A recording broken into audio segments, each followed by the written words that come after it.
భారత్ పాకిస్తాన్ మధ్య కాల్పుల విరమణ జరిగినప్పటికీ దేశంపై సైబర్ దాడులు ఇంకా కొనసాగుతున్నట్లు మహారాష్ట్ర సైబర్ విభాగం వెల్లడించింది. పహల్గాం ఉగ్రదాడి జరిగినప్పటి నుంచి ఇప్పటి వరకు దేశంలో 1.5 కోట్ల సైబర్ దాడులు చోటు చేసుకున్నట్లు అధికారులు తెలిపారు.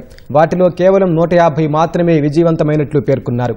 పాకిస్తాన్తో పాటు ఇతర దేశాలకు చెందిన హ్యాకింగ్ గ్రూపుల నుంచి ఈ దాడులు జరిగినట్లు వెల్లడించారు.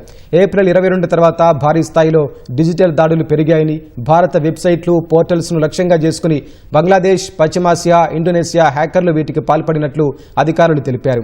హ్యాకర్లు ముంబైలోని ఛత్రపతి శివాజీ అంతర్జాతీయ విమానాశ్రయానికి సంబంధించిన సమాచారాన్ని దొంగిలించారని చెప్పారు.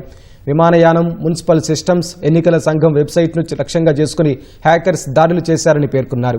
భారత్ పాక్ కాల్పుల విరమణ తర్వాత కూడా ప్రభుత్వ వెబ్సైట్లపై సైబర్ దాడులు పూర్తి స్థాయిలో తగ్గలేదని అధికారులు వెల్లడించారు. పాకిస్తాన్, బంగ్లాదేశ్, ఇండోనేషియా, మొరాకో, పశ్చిమాసియా దేశాల నుంచి సైబర్ దాడులు ఎదురవుతూనే ఉన్నాయని చెప్పారు.